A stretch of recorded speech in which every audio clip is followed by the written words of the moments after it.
Hang in Dude, there. It that is. Smylie Kaufman for 61. Wow. I'm Smylie Kaufman, and this is The Smylie Show. Welcome back to another episode of The Smylie Show. I'm Charlie Hulme. The man I'm looking at right now, Smylie Kaufman, is wearing a t-shirt emblazoned with the peacock, the NBC Sports, are we saying it Versant or Versant? Can you help me with that one? Versant. Versant. Okay, Yes. cool. Well, the reason why he's wearing this shirt is we're going to lead the show. We got a lot to dig into, a lot of off-season stuff. We're going to get real clerical here.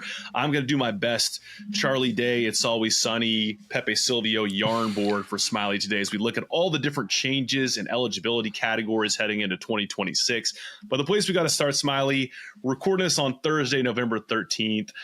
Some big news dropped earlier today that we are both thrilled about.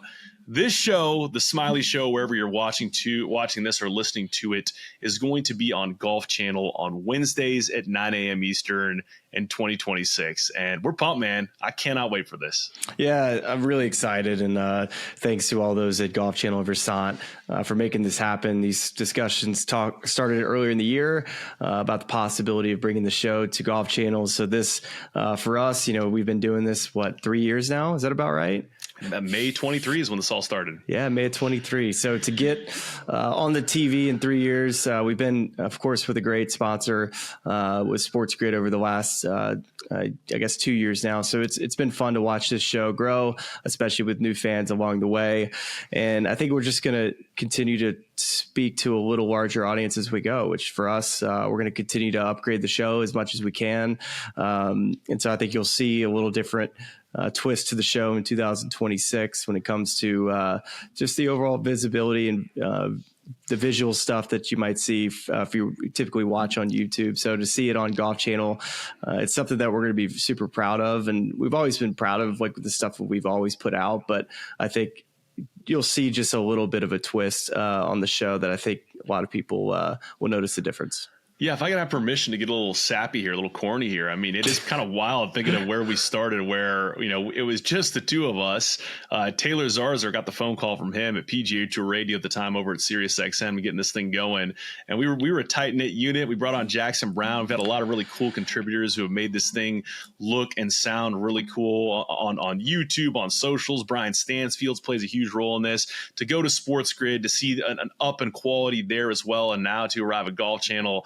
I know for you, Smylie, you broadcast on Golf Channel all the time. You won a golf tournament that was televised on Golf Channel, the Shriners. But for me, as a kid who grew up, watching Big Break in my living room with my brother and my dad, and to think that that's where we're going to be next year, it's a real pinch me moment. And I just can't wait to, as you said, we're doing a lot of really cool things right now in terms of development, looking forward to some new visuals, some new sounds, some new, sites that are going to make this thing elevated. But it's just going to be the same old fun conversations we're having, just being two golf sickos. And that's going to be the best part of it, I think. You're right. And it's some segments we're really excited about too for next year to unveil. So I'm just going to give a visual tease. Okay. Yeah, that's right. That's good. I'm pointing in a direction. Okay. Just stay tuned for that one. So a lot to be excited about as far as just, from a scheduling standpoint for people that are used to our calendar and how you find us and how you watch us. You're still going to get 2 episodes a week. For Golf Channel, we're going to be having 1 episode that airs. What time is it on Wednesday? 9 a.m. Eastern on Wednesday 9 a.m. mornings, Eastern. And that will just be, if you're somebody who's an avid watcher of our show, it's going to be a condensed version of our 2 shows that week. Maybe more of one than another. It just kind of depends on either the guests for that week, but we're going to try to kind of put together what we feel would be our best version of those 2 shows on the Golf Channel show. So if you're somebody who already consumes all of our stuff, it won't be an extra show. It'll be one of which that we will already have done potentially either on that Monday or that Wednesday with our typical drop dates when we get back in the new calendar season. So it's exciting. We're excited. I don't know what instructions to give everyone. Like and subscribe. We can't really do that. Maybe like take pictures of you watching it. Write handwritten letters to Verson and to Nielsen telling us how much you love the Wednesday 9 a.m. slot. Maybe that's a good place to start. But it's as you've mentioned, it should be a best of. If you're already watching Golf Channel, it'd be cool to kind of see us on there. But nothing changing in terms of the current ways you consume this show.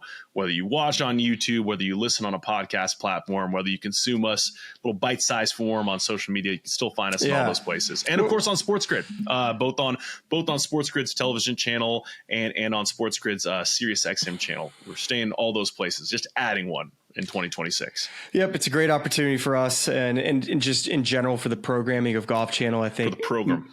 Yeah, and just how they're presenting more ways to consume golf content on Golf Channel. There's other shows joining us as well. Chad Mumm in his show heading there as well, going to be the time slot after us. So it's cool that Golf Channel is kind of leaning into different golf content with different podcasts that give different perspectives. So we're excited to be included in that bunch. I look forward to begging them for merch so I can get on your t-shirt level. So exciting it's stuff. Comfy. It's very comfy. It looks it. Excited to give you all more updates on that as we kind of near the launch of that show in January 2026.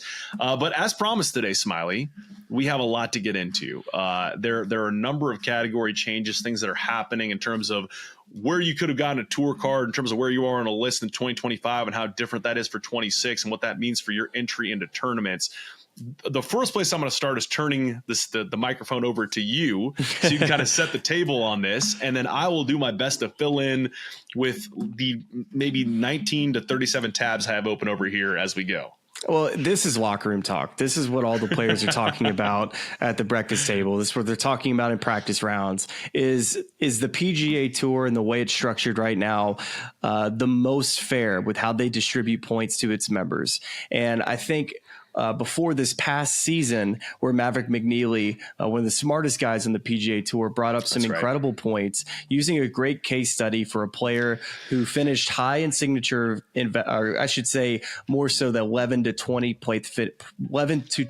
place finishes versus a player who finished maybe inside the top 5 of a full field event, and comparing the amount of points and just arguing it's like, is it easier or harder to do what this person did, which I think finishing top 5 in a full field event, beating 144 players versus 70 guys and finishing 11 to 20, you can definitely make the case that the top 5 is more impressive, although the strength of field isn't as strong.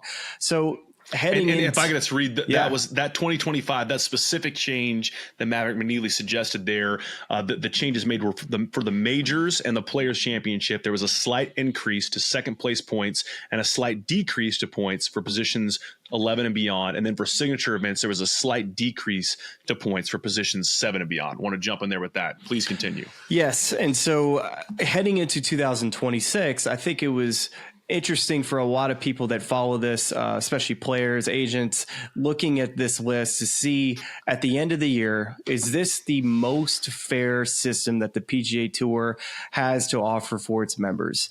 And I think you have to start by, first off, thank you for the PGA Tour for sending us some incredible intel and information to be able to kind of compare and contrast to see who got it more of their percentage of points in signature events versus full field events.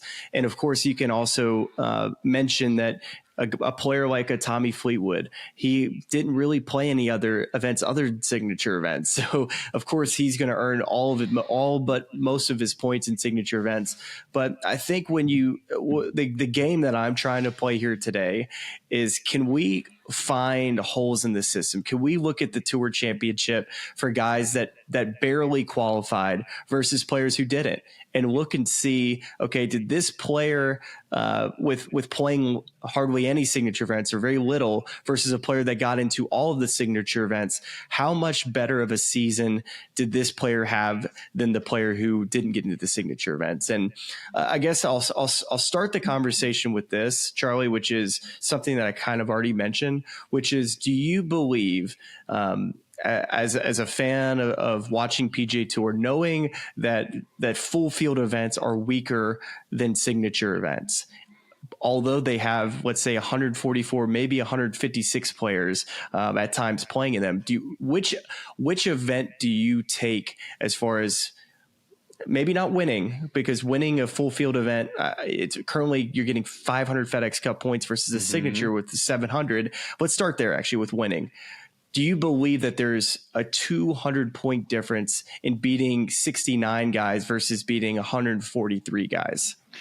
It's such an interesting question, because you're looking at something that is an objective result. There's an objective number of players in the field, and there's an objectively one person who shoots the lowest score and hoists the trophy. And then you're saying, now there's this thing we made up, FedEx Cup points. Can you just ballpark how much harder it was to do that?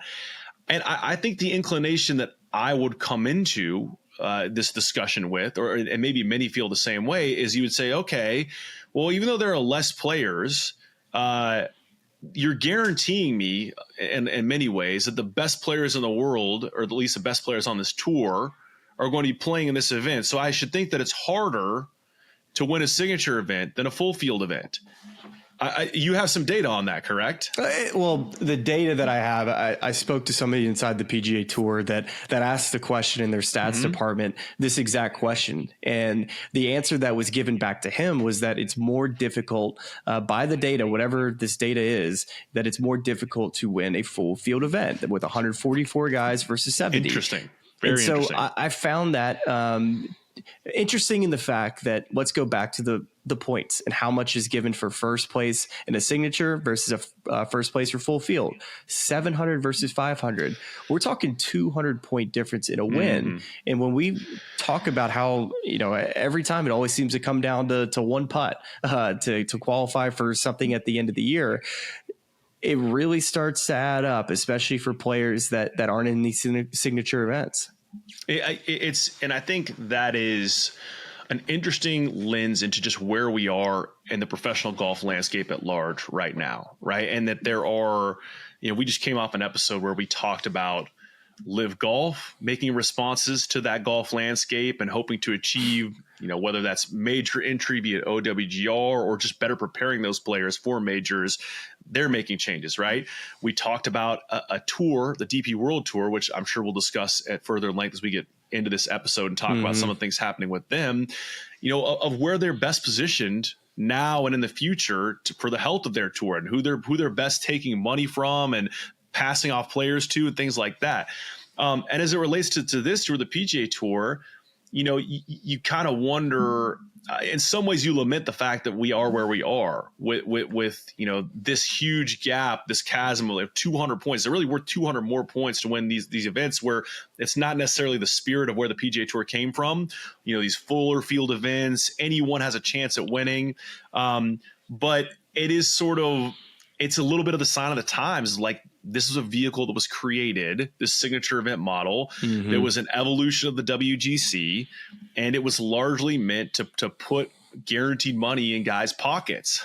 Not dissimilar to what we see over on the Live Tour, and I know some of them have cuts, some of them don't, but the goal here is like, hey, we have these guys, we'd like for them to stay around on our tour, and we need to find a way to get them money in a lot of different ways. And this is one that connects with actually playing a golf tournament.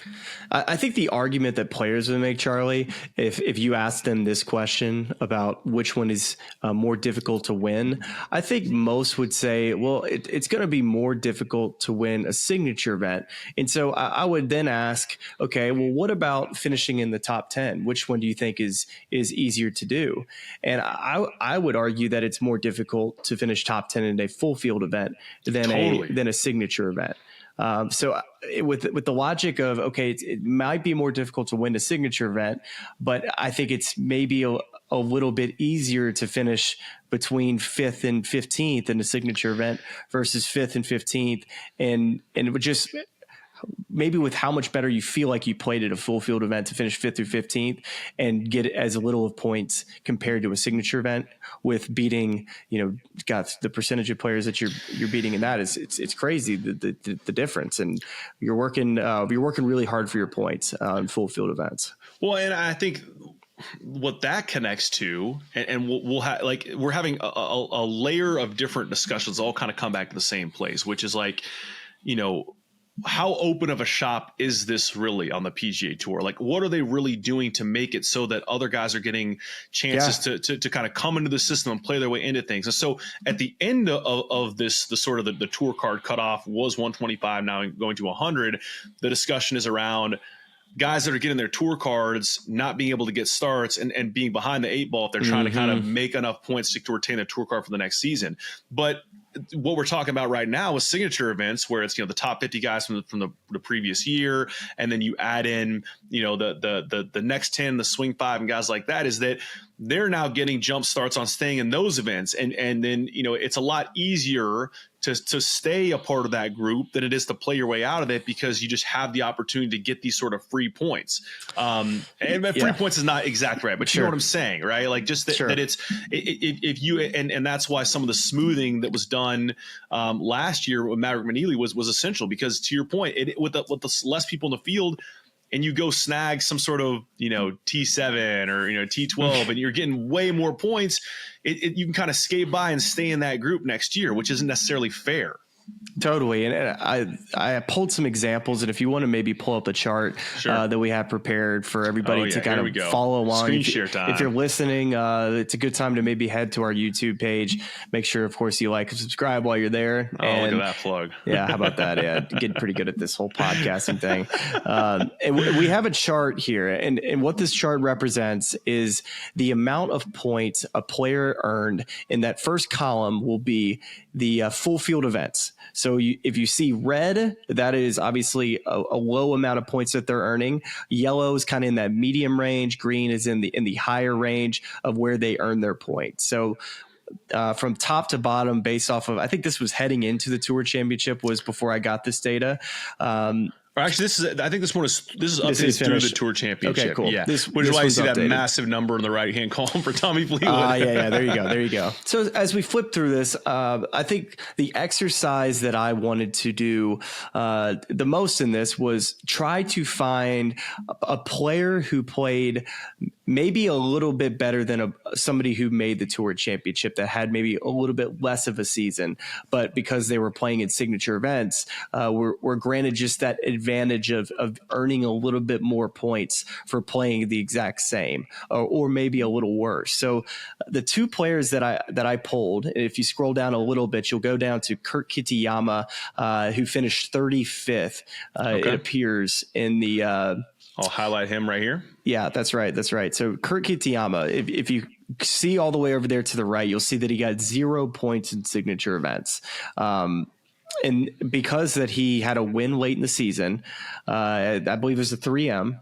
So he really was having an okay season to that point, wins a signature event late, wasn't quite rewarded with getting into a signature event like a player that, let's say, won at the beginning of the year. Then he would have had an opportunity to, of course, play in these. So he's maybe a tough argument to make, because it's not exactly like he was just lighting up top 10s throughout the whole year. But why don't we compare him to, let's say, Sung J M, or actually Hideki Matsuyama might be a better example.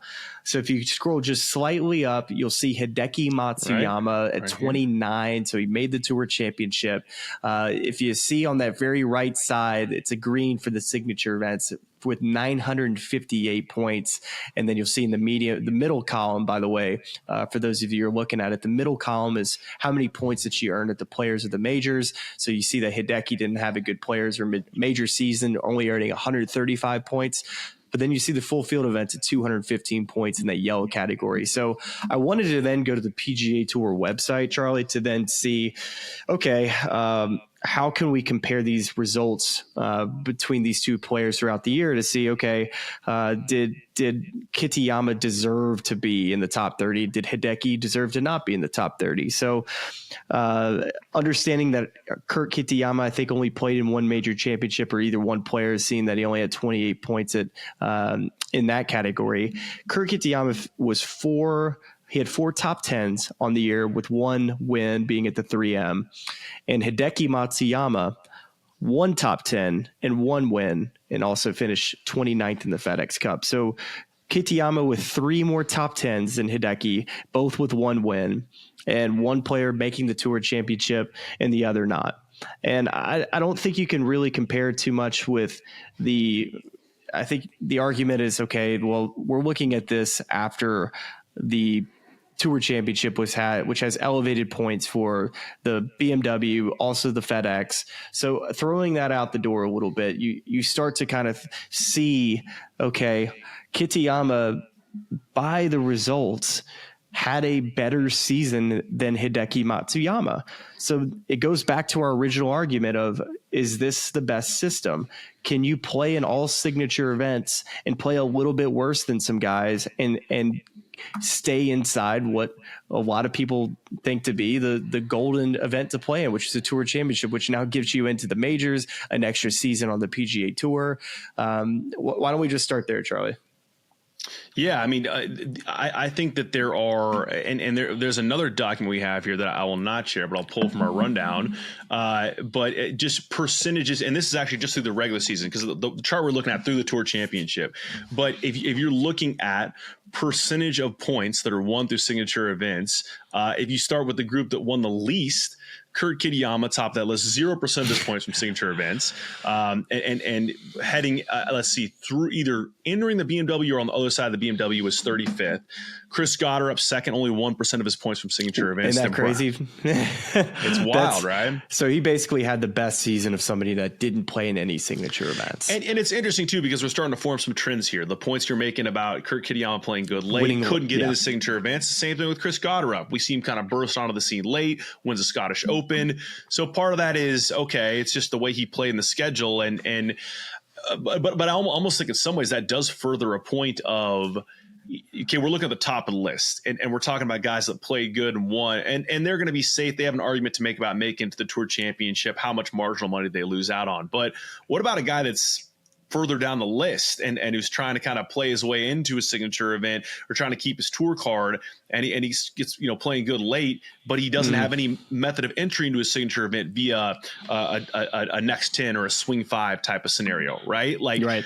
It's really, it's almost like you got to get the starts early, which I think, as we'll discuss later, I actually think a lot of the changes they've made with tour cards going to 100 are really good changes, because they're going to guarantee guys starts. And, whereas past seasons, they hand you your card, you're one of, in the past, 30 Korn Ferry Tour graduates. And you're like, great, I love to go play Sony. Like, well, you can't. And maybe that's not an exact example. I'm sure most of the Korn Ferry Tour graduates were able to get in, but just basically what I'm trying to say is, when you get your starts, you better cash in on those, play really good golf at the beginning of the season. Otherwise, you are way behind the 8 ball.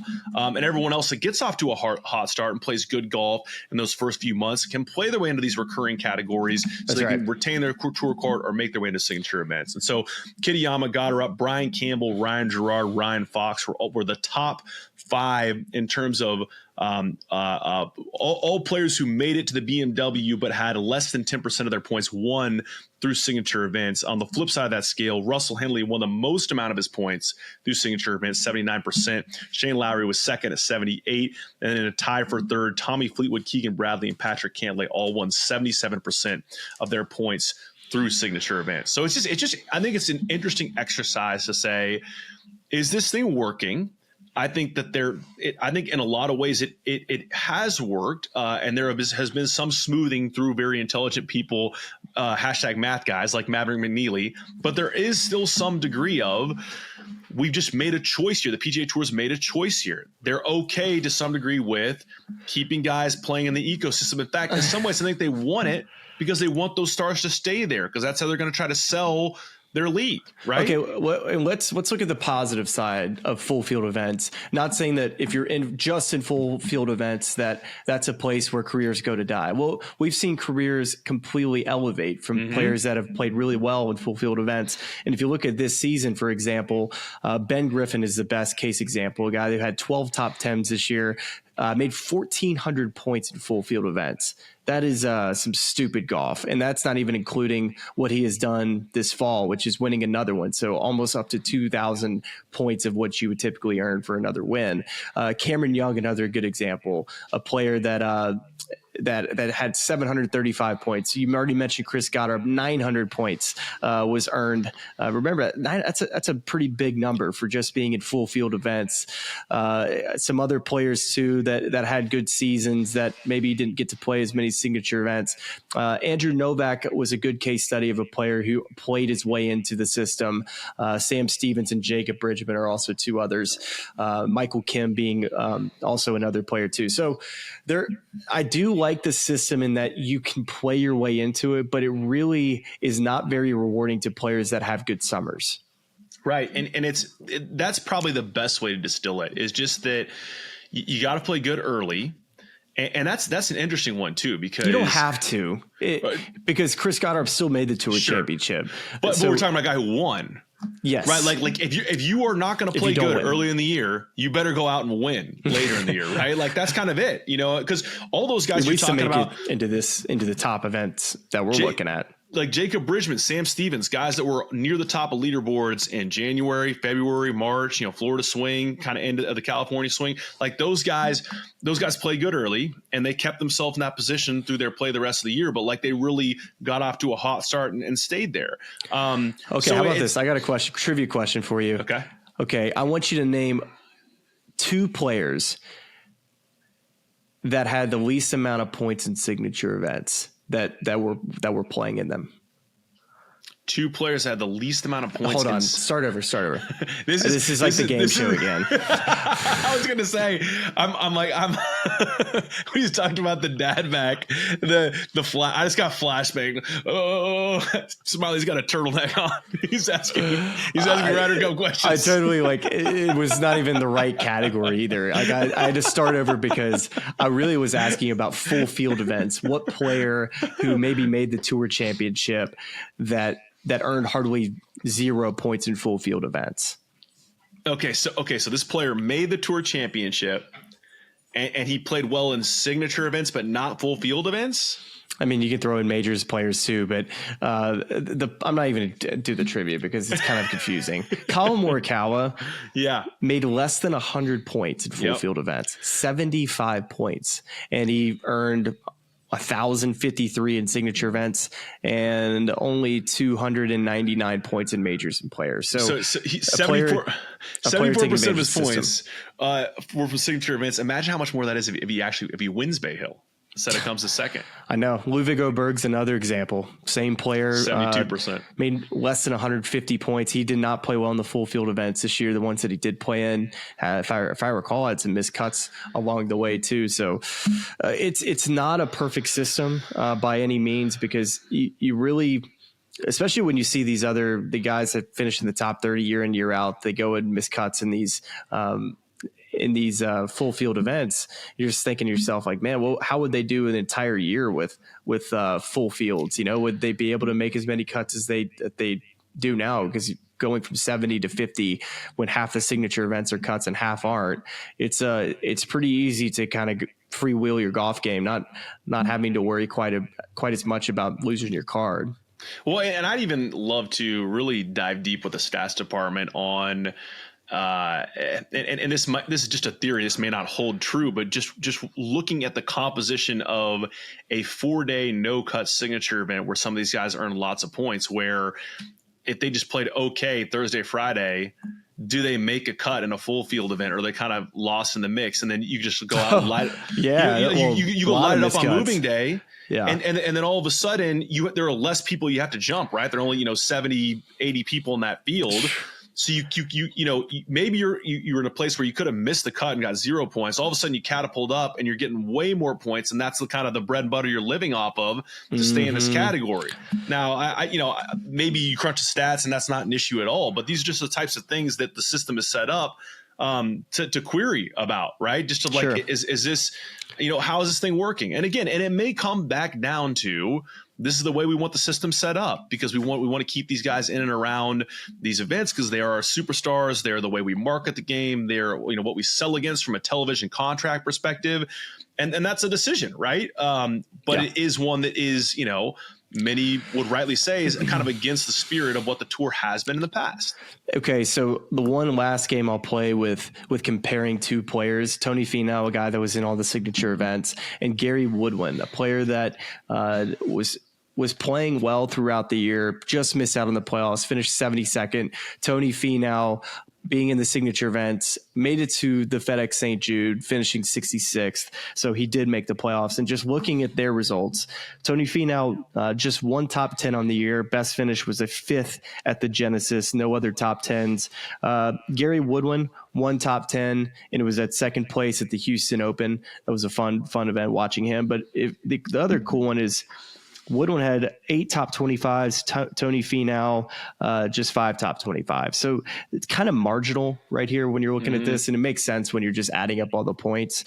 But just another example of Woodland having, I think, probably a better year when you just look at down his results versus Tony Finau, and one making the playoffs and one not. And it's so fractional that we're breaking this down based off of like 3 more top 25s than another guy. But when we're looking at what you're earning at a signature event versus what you're earning at a full field for 20th versus 20th, it's different. And that's what it comes down to. Well, and it's absolutely that. It is hair splitting. We understand we are doing that, but it really is. It's just illustrating, in further depth the way the system is set up, right? Where it's okay. 20s aren't the same. The 20s aren't the same, and the decision that's been made there is Tony Finau made his way into signature events the previous season, or I have to go back and look to see where his 2024 season ended to definitively say what that was. But basically, like, we're going to reward him well into 2025 and in a way help him boost his chances for 2026 based on that prior year. 23rd. Like, so there you go. So it makes it to East Lake, and you say, okay, you have status through the following year. And we're going to effectively, you can go out and have a worse year than a guy who's in a similar position, and you're still going to get into the playoffs the following year. Like that's, and so again, that is, there are a lot of things that are set up like that in the game of golf, multi-year exemptions for guys that, are playing well one year, not so good the next year. So it's not like it doesn't have a precedent, but it just is an illustration of the way the tour has constructed the system so they can keep guys. Can you play your way off of a PGA Tour top 100 card, being in all the signature events? That's kind of the conversation that's worth having. And the only player that I looks to be outside the top 100 right now is Adam Scott. Now it's not the best example of a player because he's not going to go chase top 100 like another guy will, because of maybe the amount of starts that he has as far as just being able to play weeks on weeks in a row. I think he played, let's see how many events that he played this season. He only played 18 events. He finished the season at 90th. Right now in the FedEx Fall, he's 103rd, but he still has eligibility through next year. He's not going to go chase playing events in the fall to finish in the top 100. I don't think Adam's at the point of his career where he wants to do that. So the answer would be that this year, it doesn't appear that anybody did. Mm-hmm. So, I mean, there's an argument to be made there. Well, and I think in a similar but very different position, a Max Homa kind of fluttering around that top 100 line, and having a very different type of year and sort of a downward trajectory off of where he had been, and going out and deciding to play some events in the fall because he wants to kind of get it tuned up. Max is the best example. Yeah, Max is one. Yeah, and Max has 3 additional years of exemptions on the PGA Tour past this one, so it's one of those things where he's just made he's gone back to an old swing coach and Mark Blackburn. Like, clearly there was some value for him in trying to kind of play and grind and earn status that way. But it's he was already exempt anyway, so it's one of those discussions where it doesn't matter as. I don't want to say it doesn't matter at all, but it doesn't matter as much in the scheme of like, can a guy go 1 year from having his card? And it also depends on where he finished, right, in the Tour Championship and the top 50 the previous season, because that gives you exemption for the following year and the year beyond as well. So I was the other player too. I was looking because I remember the prior year, Rickie heading into the 24 season was in all the signature events, and then he finished 108th. So that's another player that had to play all full field stuff last year. Now he is in a position. he's a position that I think a lot of people made arguments. Well, because of his Sponsor name, exemptions. he was Yep. able to get into some signature events. But I think when you go look at his points, which I just got to find it here on the list, it might take me a second to find. I think it was like around 31st is where he was. Yeah, here he is. So he made 319 points at signature events, and then only 240. It says at full field events. So he definitely, it's for him. He definitely has an advantage that he's had an incredible career. One of the most marketable players in the world. That they have a system set up to where he can take advantage of his weeks, which I'm trying to see how many he played signature events this past year. He played Pebble, he played Genesis. Let me double check this 25. That's right. So he's got 2 there, and let's see, Memorial. So that's 3, and then Travelers at 4. So he played in half. Right. And I think that there is, not to, I'm going to sound like I'm kind of, but like, that's not like you can imagine that other players would be upset about not having a marketable name. Is it the most fair system? I don't know if there should be sponsors invites for signature events.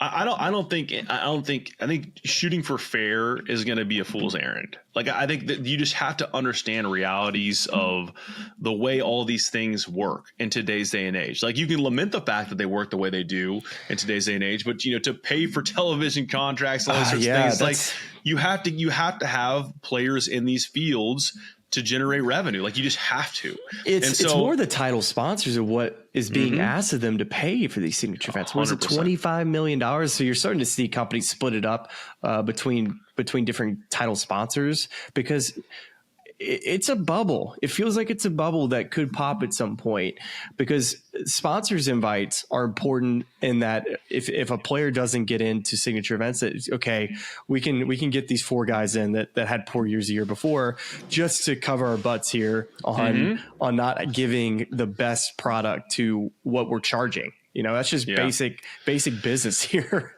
Yeah. I mean, I think I don't want to sound like nihilistic. Like, I feel like there's a portion of this is just you just embracing what it is, just like, I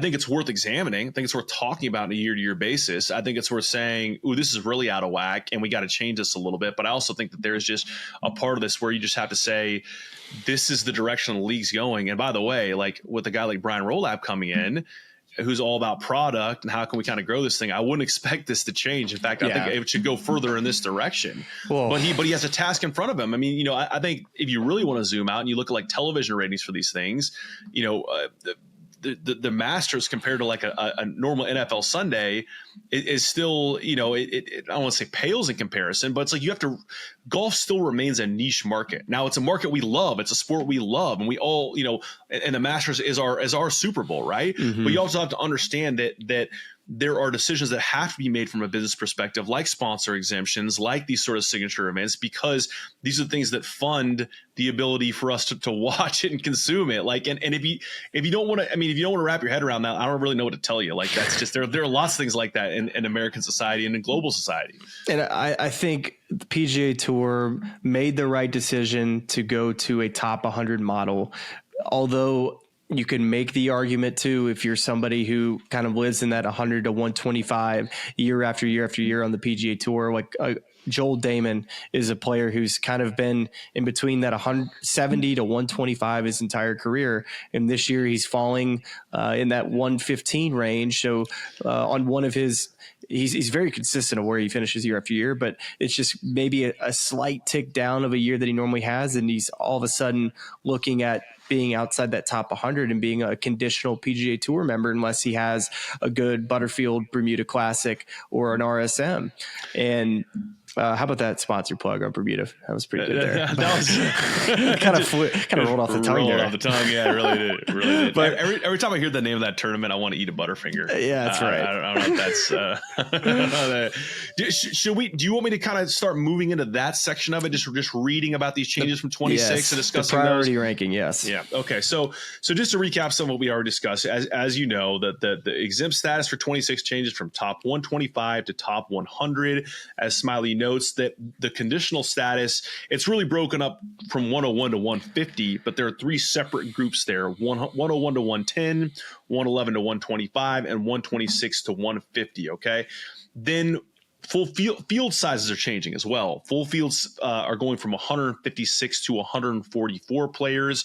And then there are also other circumstances where limited daylight some fields are going to go to 120 or 132. The two courses or the two events that will stay at 156 are the Amex because they have three courses, and the Genesis Scottish Open because it's the middle of the summer in Scotland. There's plenty of daylight over there. And Players Championship, that field size is going to 120 beginning in 2026. That's a good change. That's a good change. The players needs to have less guys playing.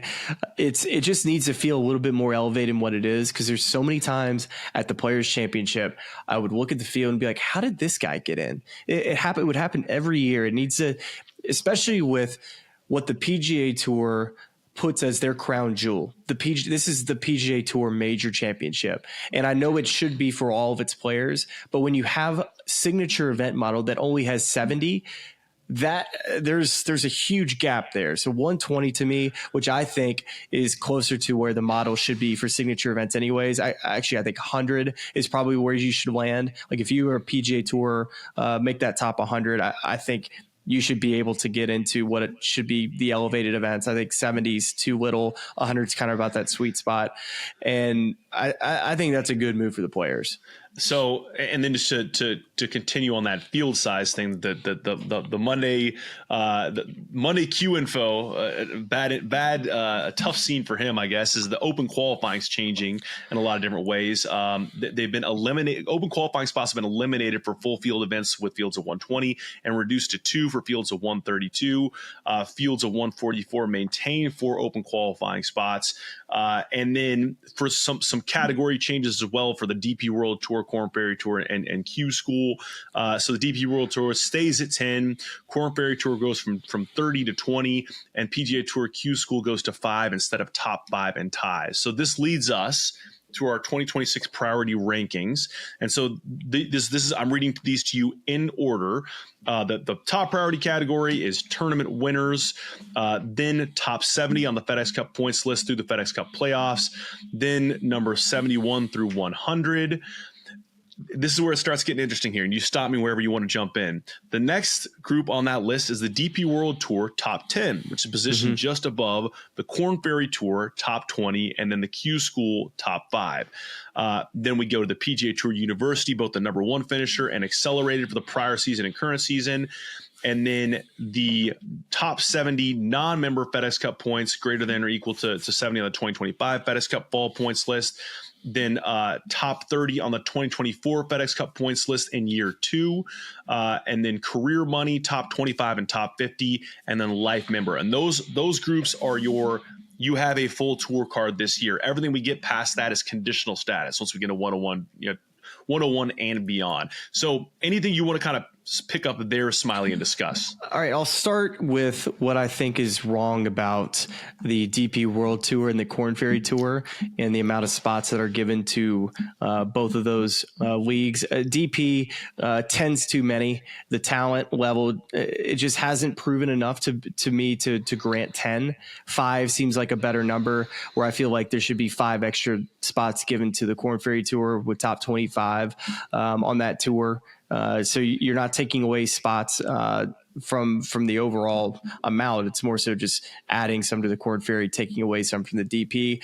And I don't think that's wrong right now. My opinion might change on that in the future, but until with Live Golf around, they seem to be plucking away some talent over the DP World Tour year after year, especially with how they fill out their lineups. It seems like on some of these teams that aren't not the star power of these names that are filling out the top of the leaderboards at Live, but guys that are played on the DP that are on these teams as their 3-4 guy. Some of you would know their names, some of you would, but I just feel that 10 is a lot. And then how it's currently ordered, I think this is another talking point that goes back to our conversation this past week about the PGA Tour having an agreement with the DP and a strategic agreement. So, which is what you need right now, because the DP, of course, could have easily gone into business with the PIF or Live and had some type of co-sanctioned deal. But right now the DP still, gosh, it feels like it's almost a feeder tour to the PGA Tour, because you're giving your top talent away year after year to the PGA Tour. So the PGA Tour in here is rewarding that. Their priority ranking being above the Korn Ferry Tour, I could not disagree with more, but it seems like going to less cards available, that they're able to guarantee most anybody with the PGA Tour card this year will get into a full field event. So it kind of takes away a little bit of that frustration for me, coming off of the Korn Ferry Tour, thinking that's more difficult to do than the DP, which is, by the way, it's not the top 10 on the DP World Tour. It's the top 10 without a PGA Tour card. So it's not exactly, you could have a guy that's outside the top 25 on their list, which it usually goes to about 15-ish. It's like right? Like 15 and 17 the past couple of years. We're crunching numbers and looking at guys,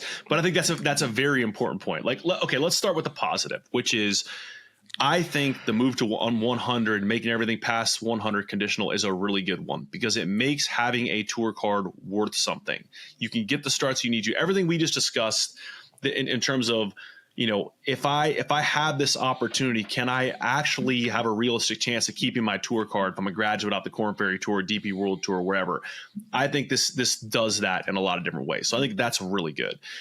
The DP World Tour, Korn Ferry Tour positioning in terms of priority is a fascinating one. And as you've mentioned, connects back to what we just discussed, which is to say that if you believe that there's more talent coming off the Korn Ferry Tour, which I think you can make a compelling argument for a number of reasons. One of which is what you just said, where if you're, it's not just the top 10, because you got Rory on that list and Tommy Fleetwood.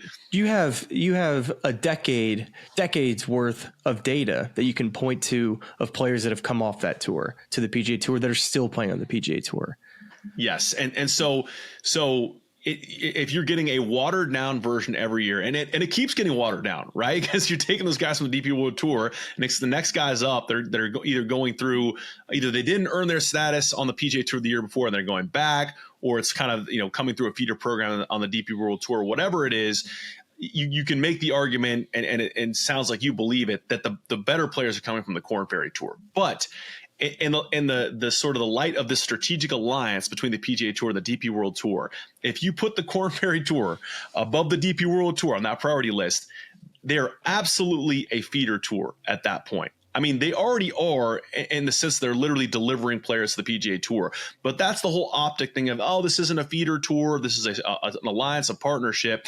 If you're taking, they're just prioritizing them over the Korn Ferry, which I disagree with. Well, and the Korn Ferry Tour is quite literally the PGA Tour feeder tour. So if you're putting that feeder tour above the DP World Tour, they can think nothing else than we're just a feeder tour.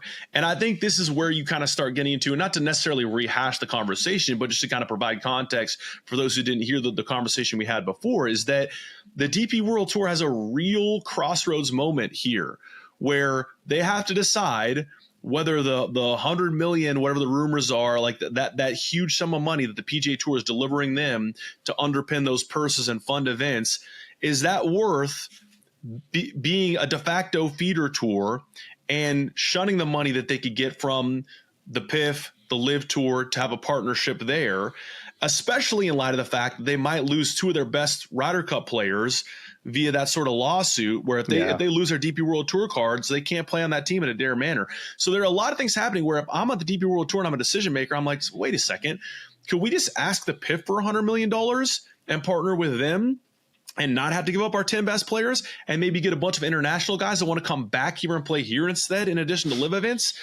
I think it's a complicated thing, but I think that's why the PGA Tour, I understand the difficult position they're in as well, but they have to give that list of guys coming from the DP World Tour real credence, because the further they move them down, the more it's like, wait a second, is this really worth it for us at this point? If you're a DP World Tour executive, I guess I wish I had a little bit more data for you, because would this be the third year now that we're taking DP World Tour players?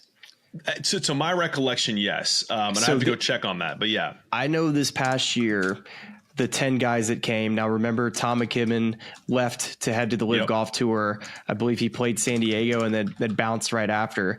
But I don't think it's been exactly as successful with the 19 players or 18 players, depending on if the year prior. Maybe Adrian Moronk left, was another guy. But even with all of that, and you haven't seen these guys come over here and play well, I do think when you've gone from the DP having a really good season, then coming over the PGA Tour, and then when they get here, they're like, wait, I'm not in that event, or am I in this event? And just coming over to the States, learning new golf courses, I don't think it's exactly easy to do. And I think you have to be a very, very good player to come over here and keep your card, because I think very few have been able to do it at this point. I think there's some promise. Like, I'm really excited about Marco Penge coming over from the DP World Tour. I think he's a player that fits PGA Tour golf. He hits it hard. He's a player that I think could translate. I was really impressed with Jesper Svensson this year. I thought he was an awesome player, but he's going to lose his PGA Tour card. So that list, just so you have it, of this is last year's graduates. Yeah. Rasmus Højgaard, Tristan Lawrence, Paul Waring, Jesper Svensson, Nicholas Norgard, Matteo Manacero. Rasmus was a good. So Dortmund Olsen, that's right. Antoine Rosner, Rikuya Hoshino, and Tom McKibben. Okay, so Rasmus is the only guy keeping his card. Yeah, and I think, to your point, like, we're excited about Marco Penge. It looks like Alex Noren is going to retain his PGA Tour card through that point system rather than the FedEx Cup system. And he has a medical too. He has a medical too. So, I mean, there are guys on that list that, we're excited to see play, but, there aren't a ton past those two guys. It's not like I'm exactly fired up about the list of graduates as they currently stand. I mean, Christopher Wrighton, Adrian Sadir, John Perry, Lori, well, there is one on this list. I cannot wait to see Hao Tong Lee back on the PGA Tour. I love Hao Tong Lee. Yes. So I'm excited about him. But you know what I mean? It's a mixed result, and it's interesting. I just evaluating the success of that program relative to like what it's meant to do. I think honestly, I'd say this way too for the PGA Tour. It's been a huge success in terms of not having a massive competitor emerge. So you could give me your worst 10 players and I'd still be doing it at this point if it means they're not partnering with Liv.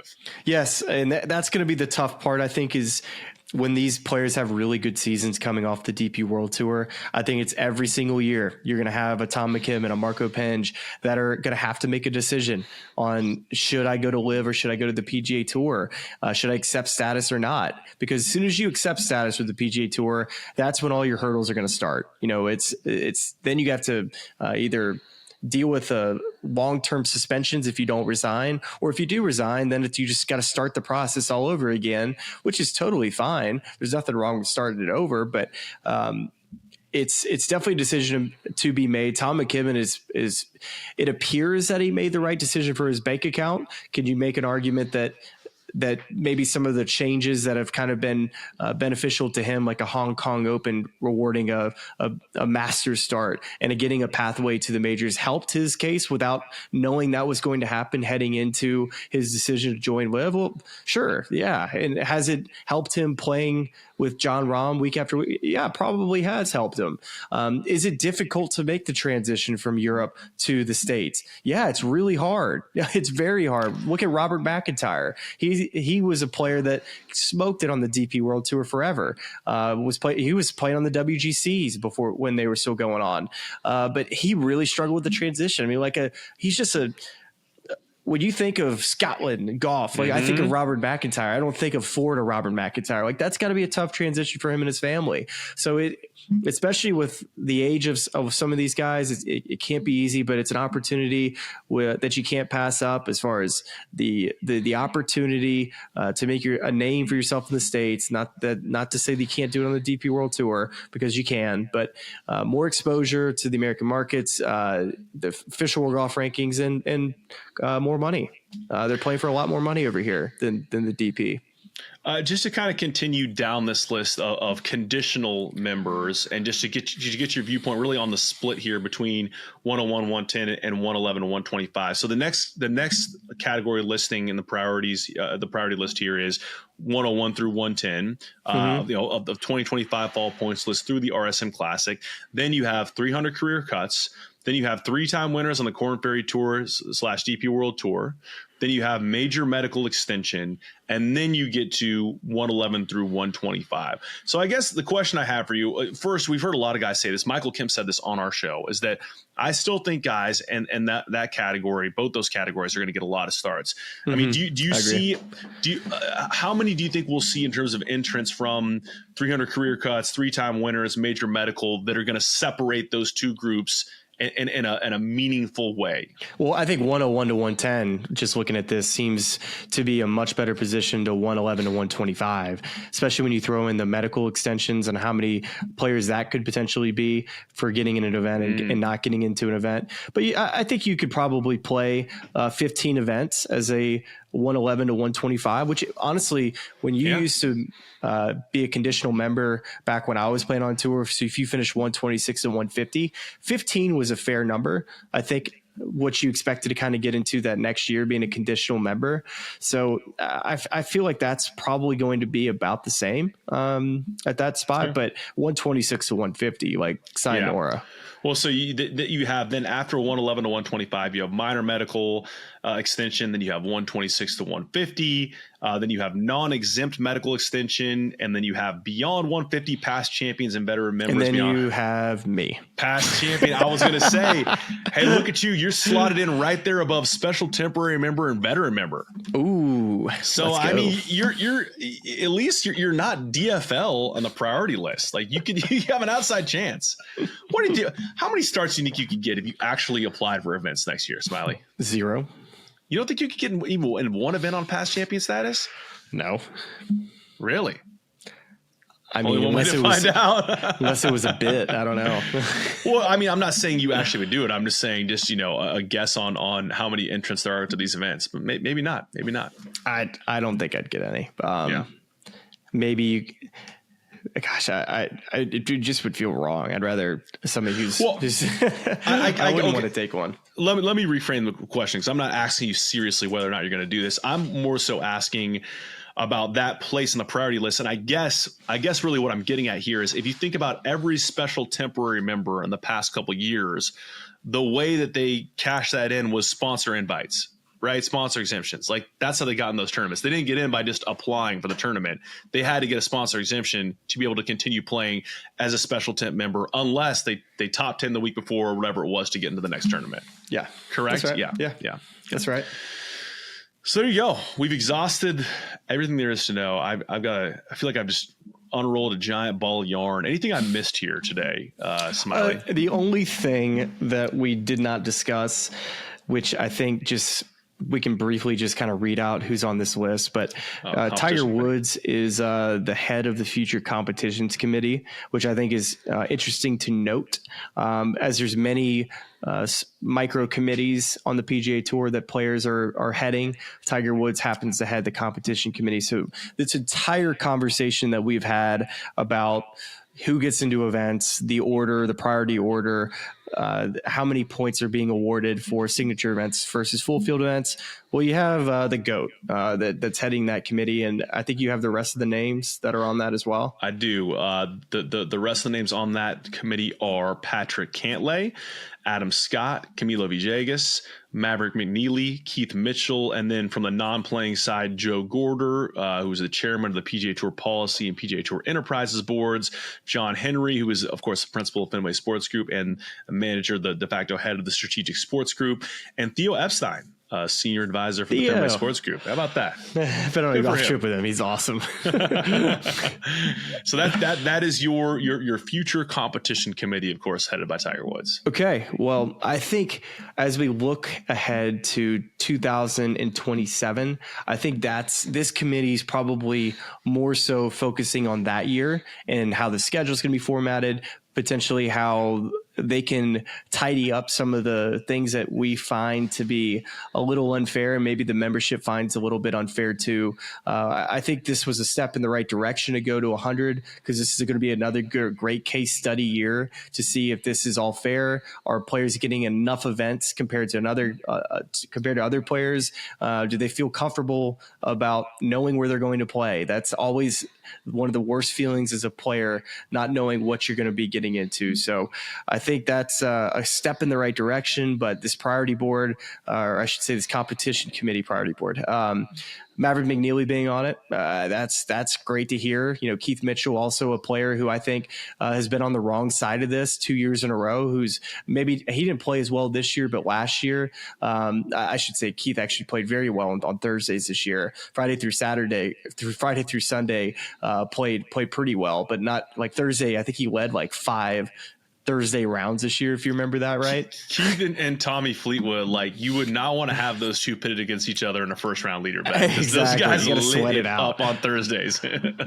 but Keith is a player 2 years in a row who's maybe he's gotten into one signature event, but has played. I think many people would peg Keith as a guy who's talent wise is easily a top 50 signature event and a name on a leaderboard that people recognize too. So having him on the board on this committee is good from that standpoint, because he can make arguments like Maverick McNealy did of, okay, hey, I can compare, but just like we did this exercise here with you guys today with Kitayama and Hideki, or with Gary Woodland and Tony Finau, you can compare and just be like, I mean, you could say play better for how long can you say that to where this is the most fair system, and then getting into sponsors exemptions, and how it affects title sponsors and how much money they're paying, and knowing that they have an opportunity to improve the field.